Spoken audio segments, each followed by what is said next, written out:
people like me. You need people like me so you can point your f***ing fingers and say, that's the bad guy. That's the bad guy. That's the bad guy. That's the bad guy. That's the bad guy.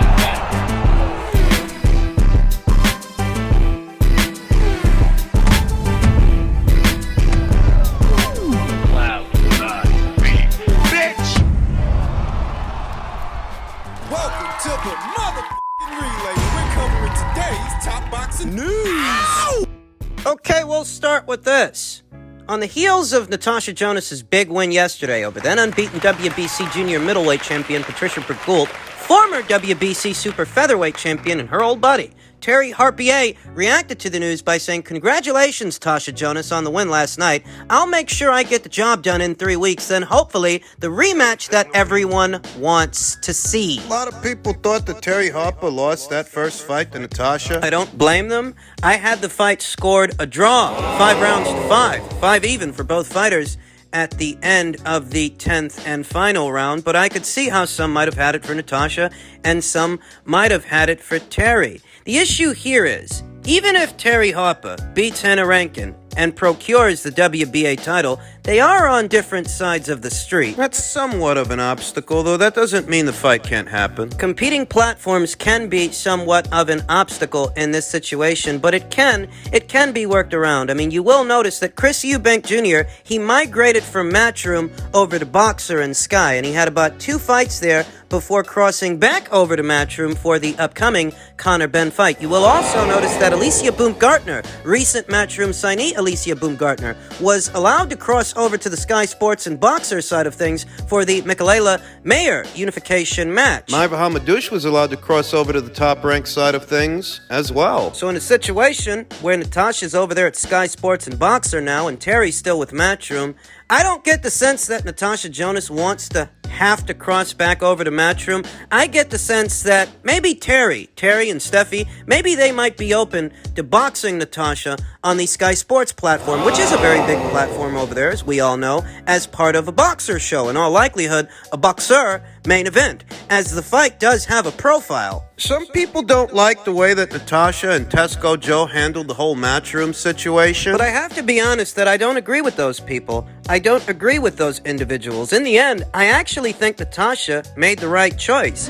Maybe she could get the attention and priority over there at Sky Sports and Boxer that she felt she wasn't getting at Matchroom. At Matchroom, she probably felt like she was just an opponent for other Matchroom fighters and Matchroom champions, whereas at Sky Sports and Boxer, she's top shelf, and she is treated as such. What you really have to ask yourself is, had Natasha Jonas not migrated from Matchroom over to Boxer, would she be where she is right now, a unified junior middleweight champion? Do you think that's the direction they would have taken her in, or would they have simply proposed a Katie Taylor rematch or something like that? A career path that's more tailored towards Natasha Jonas's wants and Natasha Jonas's needs. Would they have done that, or would they have simply used her as an opponent for Katie Taylor, a familiar face and a fan favorite? I happen to think that Natasha made the right move. Inside and outside of the ring. She's getting money inside the ring. She's getting money for commentator work outside of the ring. For a little while there, it didn't seem like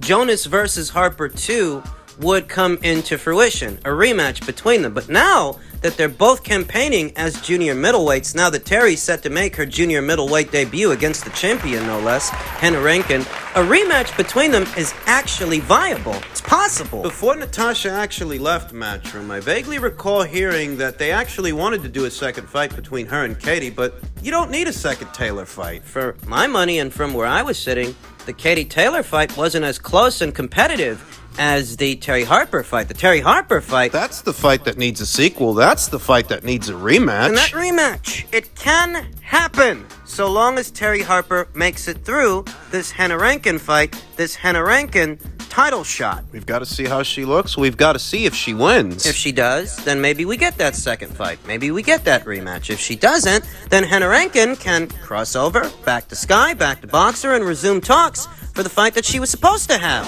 with Natasha Jonas. Because don't forget how we got here. Initially, it was supposed to be Jonas versus Rankin in a unification match, but Matchroom made Hannah a better offer. She took it. Whether Hannah wins the fight or Terry wins the fight, either way, what you'll notice is that Natasha Jonas is not some mere opponent being conjured up for either fighter. What you'll notice is that in a lot of ways, Natasha is in the driver's seat. She's the unified champion ahead of such a fight, you understand. The winner of Rankin versus Harper, regardless of who it is, only brings one belt to the table. Tasha's got two. And if by some chance there are problems, platform issues, political issues, what have you, there's still Marie-Eve Dicaire, this division's reigning IBF champion. If Tasha has issues with either Terry or Hannah beyond their fight, she can always seek out Marie-Eve Dicaire and unify with her. The main thing here is that Tasha's not reduced to relying on any one individual for a fight or any one individual for a payday. At Sky Sports and Boxer, she's the priority, and she has options, and you'll forgive me for saying so, that I'm not sure that would have been the case had she stayed at Matchroom. Nothing against Matchroom, but ultimately I think Natasha made the right decision. I'm glad to see that Terry Harper's open to a second fight, that she's open to a rematch. In men's middleweight news, newly crowned WBO champion of Kazakhstan, Janibek Alimkhanuly says, I want to fight Charlo. Easy work. I want to fight Charlo and get the WBC title, said Alimkhanuly on his social media account. This will be pretty easy work. Everyone knows if I say easy work, it will be easy work. Charlo has held firm to his WBC middleweight title since 2019. In the process, the Houston native has registered 4 consecutive victories. Most recently, the pugnacious star recorded a unanimous decision win over the rough and rugged Juan Macias Montiel in June of 2021. That's the last time that guy fought. Yikes. Ultimately, however, Charlo finds himself currently on the mend. In what was supposed to be a homecoming bout against Maciej Suliecki on June 18th earlier this year, Charlo was forced to withdraw from their showdown with a back injury. That's what the reports state. He had a back injury on top of dealing with domestic issues with the missus. Soon to be his ex, who on her own social media stated that Jamal's never going to box again, and He's stupid. the banks are set to foreclose on his house. You gotta take that with a grain of salt because we don't actually know if what she's saying is true or if it's being said in haste in the heat of the moment. You know, they're arguing. They're going through something. So she's going to say hurtful things by way of her social media to make the guy look bad. We don't actually know if there's any truth to what she's saying, that Jamal's never going to box again and he's set to lose the house, the mansion, or whatever it is. But Janibek Alimkhanuly wants him. Janibek, who says he's confident he'll become undisputed in just 1 year, I am the middleweight Nightmare. He's not gonna get Jermall Charlo in the ring. He's not. He's not going to. In all likelihood, Janibek will have to wait for Gennady Golovkin's to retire from the sport, as he has the 2 other alphabet titles in this division. He doesn't seem interested in boxing his own countrymen, and he said as much on his own social media. So if he wants to unify, can't get a fight with Charlo, don't want to fight Gennady, you're going to have to wait. He said next year. Next year, when I get all 4 belts, I will fight in the super middleweight division, said Alimkhanuly on his social media account. I don't know what's gonna happen with Jermall Charlo. I don't even know if that guy's gonna fight this year at all. I don't know. The severity of this back injury that he suffered and the specifics, the details in association with it, are largely unknown. Is that why he's been out of action this long and doesn't have so much as a tentative fight date for his return? Will he really sit out all of this year? And what's the WBC doing about that? He's satisfied a mandatory for them. Ain't that Carlos Adames kid is mandatory? Carlos Adames, a former top rank alum who now fights under the PBC banner. Remember, Jermall Charlo was supposed to box Maciej Suliecki. That wasn't a mandatory title defense. That would have been a voluntary title defense. The same as the Juan Macias Montiel title defense was before it, or would have been. As it stands, that's the last guy that Jermall Charlo fought. And if he's going to sit out all of this year, that essentially means that the WBC middleweight title's not in circulation. Nobody can fight for it because the reigning champion has been decommissioned for what looks to be the rest of the year until there are further developments. In a nutshell, I don't think Janibek's ever going to get this guy in the ring. I don't even know what, if anything, the future holds for Jamal. If they were to fight, I'd pick Janibek to kick his fucking ass. Charlo sucks. I'm sorry, what do you want me to say? A guy as experienced as Jamal is supposed to do to Juan Macias Montiel what a Janibek did to Danny Dignam, what a Janibek did to Rob Brandt. If Jamal Charlo really were the genuine article, if he were really as good as people think he is or want him to be, he would have did to that guy what Janibek did to Danny Dignam, what Janibek did to Rob Brandt. But Jamal Charlo is an underachiever who thought he had the luxury of choice, who thought he had the luxury of time. He thought he could sit on his hands and play it safe,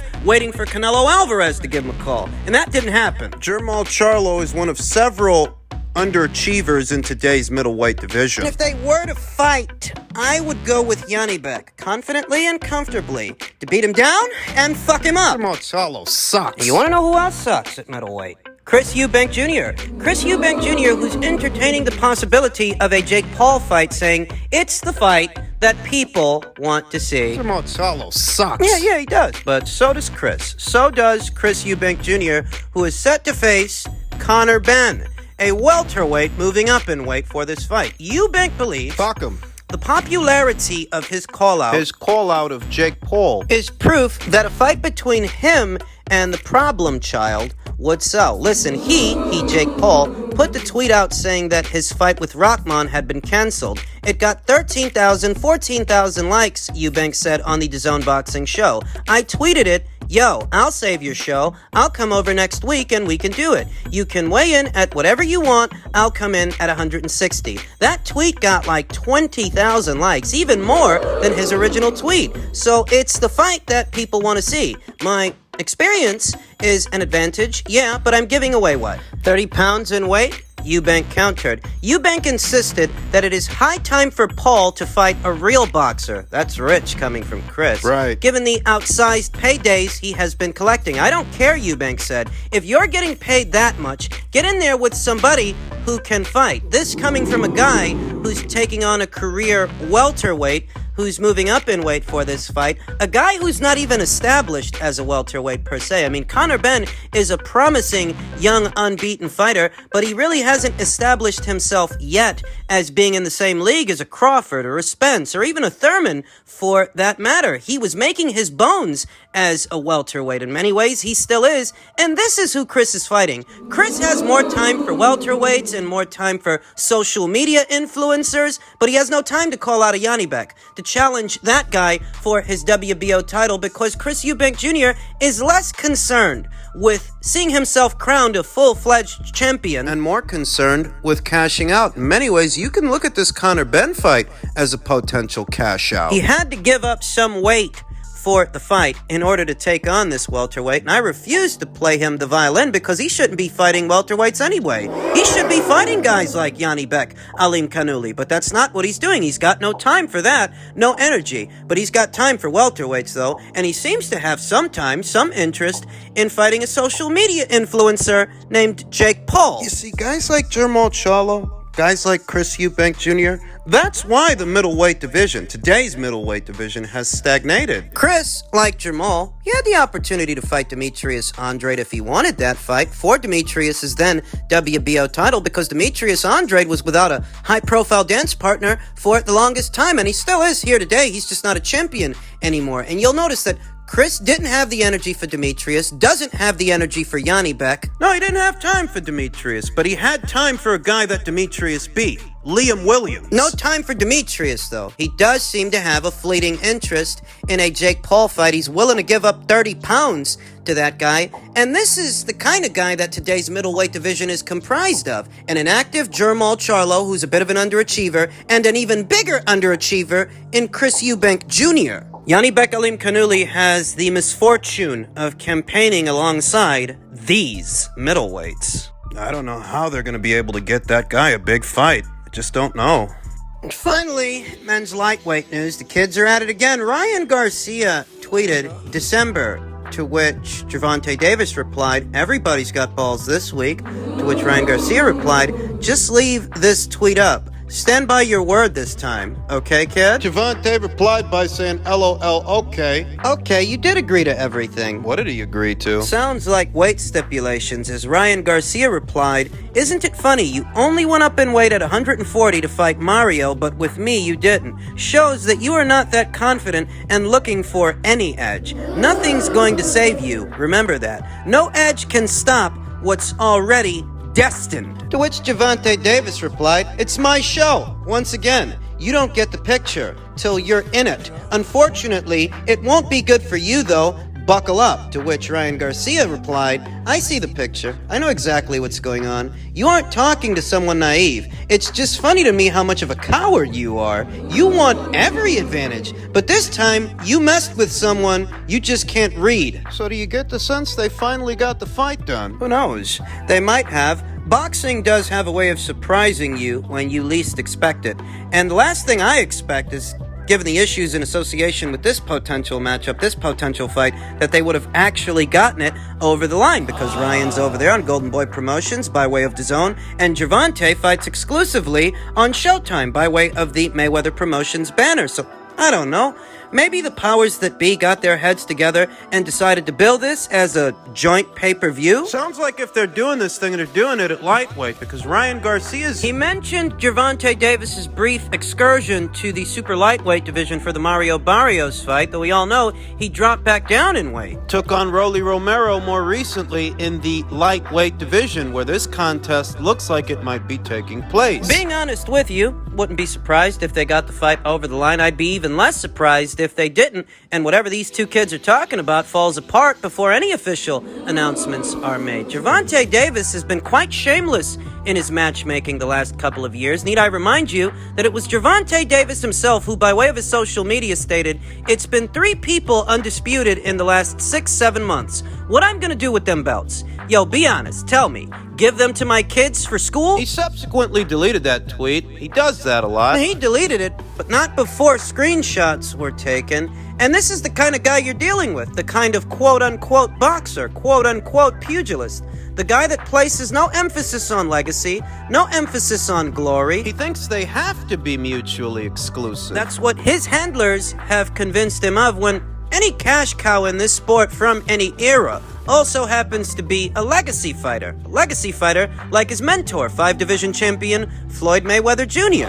Fighting for legacy and making money aren't mutually exclusive. You can do both at the same time. But in Gervonta Davis's mind, or at least his matchmakers, they think the two are mutually exclusive. And that's a part of the reason why they match him so soft. The guy's shameless. This would be the biggest fight of his career? Not completely sure they're going to get this one over the line, or what they had to do, what concessions had to be made to deliver it, if it does in fact get delivered.